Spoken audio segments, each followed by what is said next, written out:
बिस्मिल्लाहिर्रहमानिर्रहीम। अस्सलाम वालेकुम।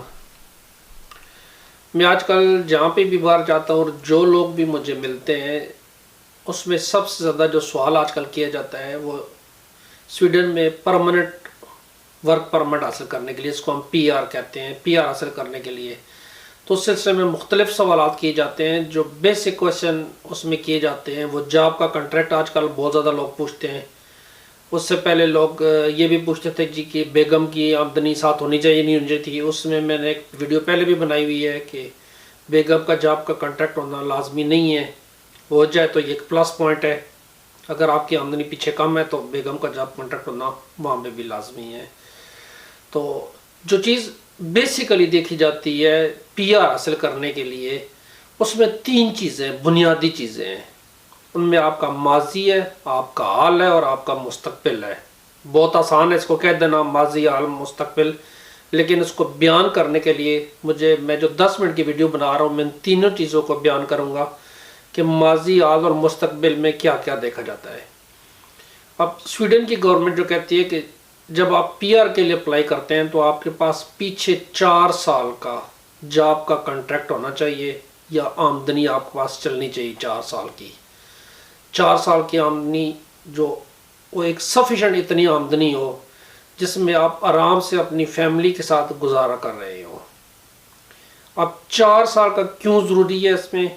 क्योंकि स्वीडन की गवर्नमेंट देखती है कि जो आदमी यहाँ पे स्वीडन में काम करने के लिए आया हुआ है उसको क्या उसने वाकईतन यहाँ पे काम किया है या वो सोशल वगैरह लेके अपना गुजारा कर रहा है। तो ये उसका एक ट्रैक रिकॉर्ड बन जाता है। उस ट्रैक रिकॉर्ड में ये देखा जाता है कि ये आदमी वाकई काम करने के अहल है या नहीं है। अब एक आदमी अगर यहाँ पे स्वीडन में आया है, 5 साल वो यहाँ पे रहा और 5 साल में उसने 2 साल काम किया है, तो स्वीडन गवर्नमेंट के ख्याल इस बारे में ये भी हो सकता है कि ये आदमी शायद काम करना नहीं चाहता, क्योंकि वो कहते हैं स्वीडन में जॉब के मौके बहुत ज़्यादा है। अगर आप दूसरे मुल्क से स्वीडन में आए हैं तो आपको पता है स्वीडन की जॉब की मार्केट कौन सी है और कितने % जॉब अवेलेबिलिटी है। अगर अब आप यहाँ पे आ गए हैं तो उसका मतलब है आपने अपना होमवर्क किया हुआ था यहाँ पे स्वीडन में आने के लिए और उस होमवर्क को आपने हासिल नहीं किया।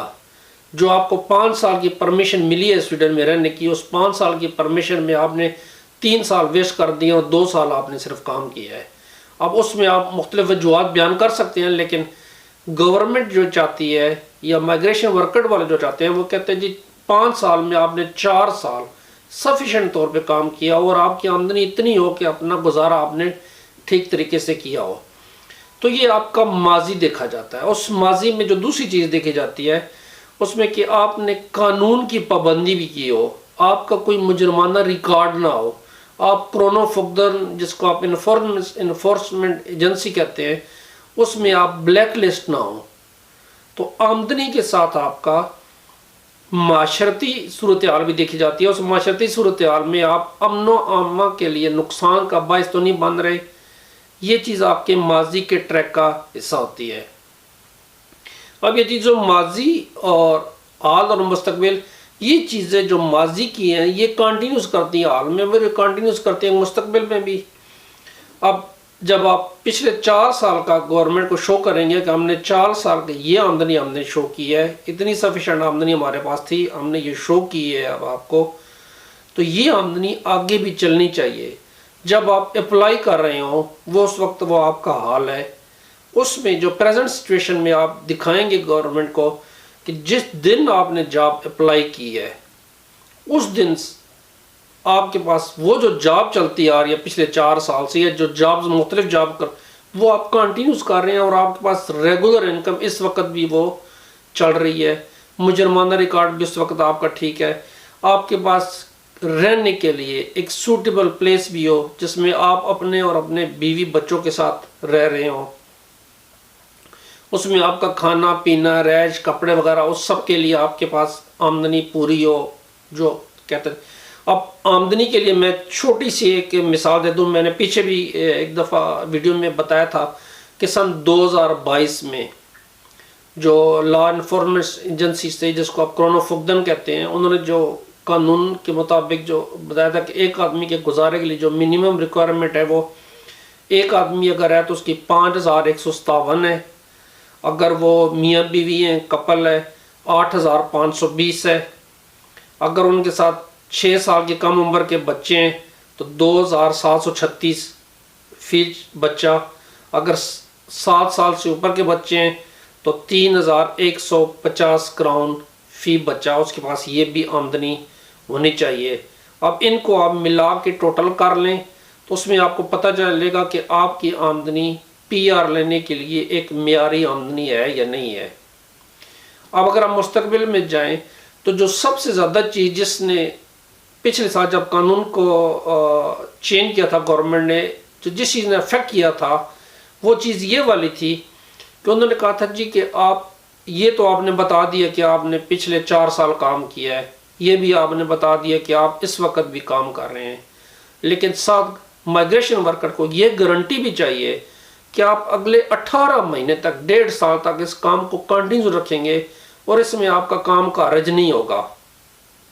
अब उसमें 2 सूरतें, या आपके पास परमानेंट जॉब कॉन्ट्रैक्ट हो वो फॉरएवर चले, आप वो दिखा दें उनको, या आप कम से कम अगले 2 साल का 1.5 साल का मिनिमम है, आप 2 साल का जॉब का कॉन्ट्रैक्ट लगाएं। आप ये सोचें कि जब आप अप्लाई कर रहे हैं उस दिन से 1.5 साल तक होना चाहिए। मुमकिन है डिसीजन आने में थोड़ा सा टाइम लग जाए, होना डेट उस दिन से काउंट करते हैं जिस दिन आप अप्लाई करते हैं, लेकिन डिसीजन आने तक के बाद भी आपके पास मेरे ख्याल में 1.5 साल का होना चाहिए। तो उस माइग्रेशन वर्कर वालों के लिए ये बहुत बड़ी आसानी होगी आपके हक में डिसीजन करने का। जो मेन चीज़ है आपने उनको यकीन दिलाना है कि आप अगले 1.5 साल तक काम करते रहेंगे, आपके पास 1.5 साल तक आमदनी में कोई प्रॉब्लम नहीं आएगा। अब ये भी लाजमी नहीं है कि आपके पास परमानेंट जॉब कॉन्ट्रैक्ट हो, ये भी लाजमी नहीं है कि आपके पास 2 साल या 1.5 साल का अगला का कॉन्ट्रैक्ट भी मौजूद हो। वो केस टू केस हर बंदे की फाइल को देखकर वो फैसला करते हैं ये जो आदमी काम कर रहा है इसने पिछले साल ये तरीके से काम करता है और ये हाल में भी काम कर रहा है और मुस्तकबिल में भी ये क्या काम करता रहेगा। बेशक इसके बाद जो जॉब कॉन्ट्रैक्ट है वो 6 महीने का है, 1 साल का है, या 5 महीने का, या 2 महीने का है।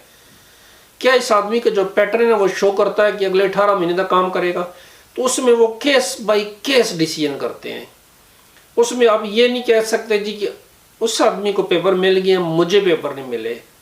और जो ट्रैक आपका वो माजी का देख कर उसकी बुनियाद पर फैसला किया जाता है और उसकी बुनियाद पर अंदाज़ा लगाया जाता है कि ये मुस्तकबिल में भी जाके आदमी काम करने वाला है या नहीं है। और इसलिए मैं जो चीज़ मैं कहता हूँ कि आपका पिछले 4 साल का ट्रैक क्लियर होना चाहिए, आपके पास जॉब का कॉन्ट्रैक्ट होना चाहिए। वो फिर अगर आपके पास परमानेंट जॉब का कॉन्ट्रैक्ट है तो दैट्स द बेस्ट ऑप्शन। अगर आपके पास परमानेंट जॉब कॉन्ट्रैक्ट खुदा न खास्ता नहीं है तो आप ये डिमॉन्स्ट्रेट करने के काबिल हो कि आप ये काम करते रहेंगे। मैं आपको उसकी एक मिसाल देता हूँ। जो हमारे भाई यूरोप से ज़्यादातर आते हैं, इटली, यूनान, सो आजकल जो सबसे इजीली जॉब कर रहे हैं वो फोडोरा या फूड डिलीवरी सर्विसेज में काम करते हैं, वोल्ट, बोल्ट, उबर, इनमें काम कर रहे हैं। अब इनमें मेजॉरिटी कंपनियाँ जो है वो 3-3 महीने का जॉब कॉन्ट्रैक्ट या 6 महीने का जॉब कॉन्ट्रैक्ट देती हैं। अभी कुछ लोगों को मैंने सुना है कि 1 साल का जॉब का कॉन्ट्रैक्ट भी मिला है। अब अगर आप पिछले 4 साल से काम कर रहे हैं और लगातार काम कर रहे हैं और आपकी आमदनियाँ पूरी चल रही हैं, बेशक सेम चीज़ में चल रहे हैं, और आप इमिग्रेशन वालों को ये बावर कराने में कामयाब हो जाते हैं कि आप 4 साल आपने लगातार इसी फील्ड में काम किया है, मुस्तकबिल में आप इसी फील्ड में काम करते जा रहे हैं, तो ये गारंटी नहीं है। वो केस टू केस फैसला करेंगे, उसका ट्रैक देखेंगे, उस फाइल देखेंगे, उसकी फाइल की आमदनियाँ देखेंगे, उसका हर चीज़ का रिकॉर्ड देखेंगे और उस रिकॉर्ड के मुताबिक वो आपका मुस्तकबिल का फैसला करेंगे। आप 18 महीने अगले भी काम करते रहेंगे या नहीं करते रहेंगे। उसके बाद जो सबसे आमदनी चीज़ होती है वो आमदनी की मुनासिब सतह, जो आपकी मैंने पहले बताई है कि आमदनी, इसमें आपके पास घर रिहाइश सूटेबल होनी चाहिए ताकि आप उनको दिखा सकें कि आप जिस जगह पर रह रहे हैं वो एक रीज़नेबल जगह है, वहाँ पे आप रह रहे हैं, आपकी आमदनी उस खर्चे को बर्दाश्त करने के काबिल है। ये छोटी सी आज वीडियो थी और इसमें उम्मीद है आपको क्लैरिफाई हुई होगी चीज़ कि आमदनी जो है और जॉब का कॉन्ट्रैक्ट और आपका जो रिकॉर्ड है वो कितना मायने रखता है पीआर हासिल करने में। मेरे लिए दुआ कीजिएगा, अपना ख्याल रखिएगा। अल्लाह हाफिज़।